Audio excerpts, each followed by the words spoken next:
The Eye of the Tiger, the title song of the motion picture in Rocky III, was a paean to surviving, going the distance, and winning. Our focus today, however, is on the eyes of a global investor who wins by scouring burly neighborhoods in search of hidden gems. Hello everyone and welcome to a brand new season of Wizards. I'm your friendly host, Ramesh Damani.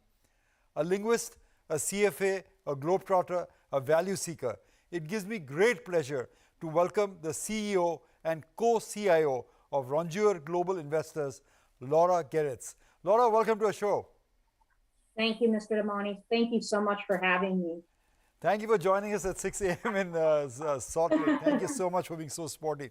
Laura, in a recent interview, said that capital grows better, it compounds better in friendlier climates. Where in emerging markets do you find friendliness now as a global investor? Well, you know, it's generally speaking places that are partnered with countries that are, where the supply chains are shifting. So could be Mexico, Brazil, India, Southeast Asia. I think one place you find investments is also places that have faced inflation head on.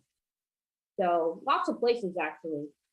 So Laura, if I gave you a $100 million check in your fund and I told you choose between China and India, only one country, which would it be? Well, I'm a long-term investor, so I'd have to say India. We always say, you want to be careful of countries where the capital can be belong to the government and not to the shareholder. And so we're cautious of China over the long term. The market's gotten very cheap though, so over the short run, China might be a good opportunity. You made a lot of fans in India by picking India, but you have said that China inflation rate is going down, interest rates are stable in China, and valuations are clearly at a knockdown level.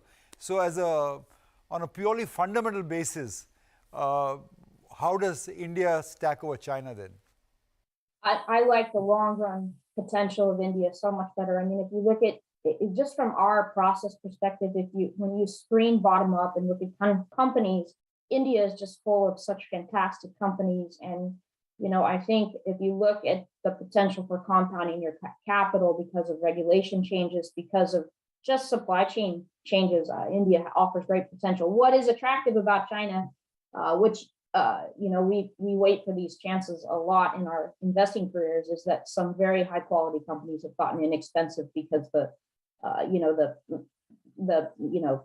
China is just, the view of China is just so negative right now. Let me ask you another way. When the Berlin Wall fell, the world globalized, and China was a great beneficiary because it entered the WTO. Now with the world de-globalizing, how does the prospects of India stack up? And what are the themes? How do you play de-globalization if you believe that is going to be a force?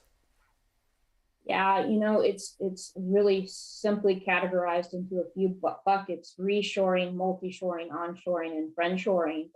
And you play it through, India, you play it through Mexico, you play it through Latin America, Southeast Asia, Vietnam. So it's a very different set of countries than I think what a lot of investors have been used to over the last 10 or 12 years.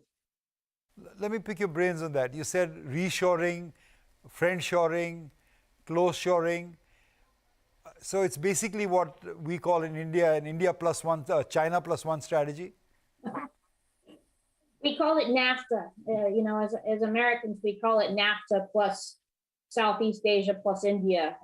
And Latin America. So it's a very similar way of looking at the world. NAFTA has become a bad word in America itself. Yeah, but it's better than, I guess it's better than some of the alternatives over the last few years. But Laura, is there really an alternative to globalization? I mean, the pendulum might swing a little bit towards de-globalization, but businesses will go where costs are lowest, won't they? Yes, they will. So I mean, that just opens up different opportunities, I would say, than what we've seen over the last 10 to 12 years. But I agree with you. I mean, American businesses are still going to choose places where manufacturing is inexpensive.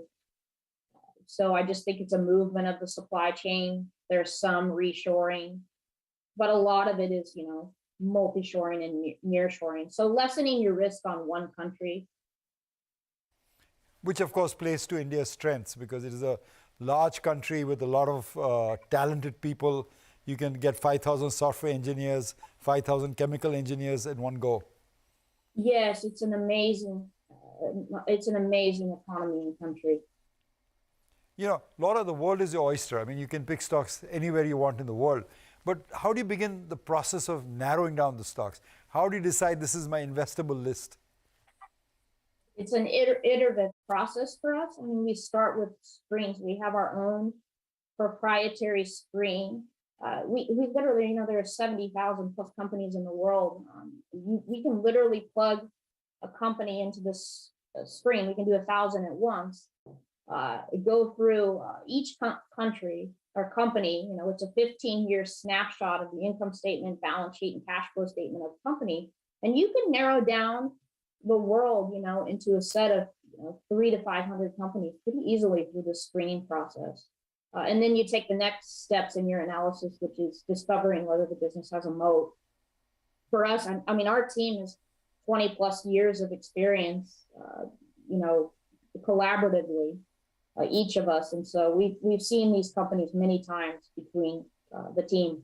So just an iterative process, but quality is quality, and it tends to have long duration. It doesn't tend to change. What changes is the macro environment around it, the company. So if I hear you right, you're more or less country agnostic. You're focusing more on bottom-up stock picking? Yes. So we do think about, what is the right price to pay for a company in a country, and how good will that country be for the compounding of capital in the future? It has to be friendly in compounding terms, as you said. Maybe over maybe over the last few years in particular, getting the field right has been increasingly important. It has. But you have a proprietary formula that you talk about called CGP. Can you explain what they stand for and give it some color? Tell me how you find companies in India using that. It's very simple. So we start with the numbers, and then we look and say this, okay, this is what happened with the business in the past, but we really want to know what's going to happen with the business in the future. So what we do is it's called Club Glue platform. It's very simple. It's a 9-point scoring system. And what you're doing is you're looking at a business on 3 different facets. So you're looking to see, is this business a club? And what we mean by that is, does it dominate something? Is it a low cost leader of a product? Really simple businesses like, the delivery company Blue Dart, that it dominates last mile. It's a club, It's a club company. It's a club. And then you look at glue, how sticky is this product? Nestle India Asian Paints, those are products that people need, they buy frequently. Whenever I go to India, I think, you just have to look around you and see that the potential for paint is extraordinary. And then the last facet of that is called platform. And again, this is not just an e-commerce network. This is also distribution network. And I think Asian Paints is another example of a company with a phenomenal distribution network. Anybody can do this process. It's very simple. And the golden mean for you is to find companies in the crux of the CGP formula, as you call it, right? You want at least 2. So you want to have a club, and you want it to be a club and a platform, or a club and a glue. If you only get one attribute, chances are you're going to get the stock wrong. In this whole process, I learned that, my biggest mistake was buying companies, paying too high a price for companies where the product wasn't sticky enough. So this process helps you get better at your own mistakes too, and become a better investor. But Laura, as you go through your CGP formula, particularly say in a market like India, which I'm familiar with, a lot of the great companies you talked about also are not cheap. Nestle is not cheap, Asian Paints is not cheap, probably will never get cheap. So how do you construct price? How do you determine what price is appropriate? we're patient. You know, the one beautiful thing about the Indian market is it's broad. It's a broad, deep market. And so there's always opportunities in the market. It might not be Asian Paints today or Nestle India. It may be something else. But, you know, you wait patiently. You have your list of companies you want to buy, and you just wait for some sort of opportunity, you know, or something that gives you that opportunity to buy them.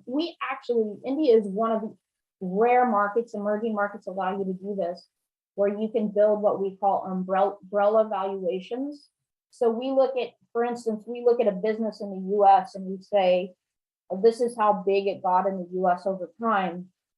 And we can apply that to, well, I mean, the penetration rates in India are so low, you can apply it to almost any business in India with a good management team and just kind of let it do its compounding over time. If we look at PEs, they look high today, but if we look at market cap versus the potential size of the economy, the companies still have a lot of potential to just grow and compound through the years. That's a great way. Don't look at the near-term earnings or the price-earnings ratio, but look at the market cap to the size of the opportunity. Very tiny. I mean, look at Blue Dart. We mentioned it earlier. Look at it versus its, you know, it has a company. You know, you look at you know, the delivery companies. FedEx or UPS. Yeah, exactly. It's a tiny company today in India. Huge potential. Laura, please hang around a little bit more. We'll take a quick commercial break and see you on the other side.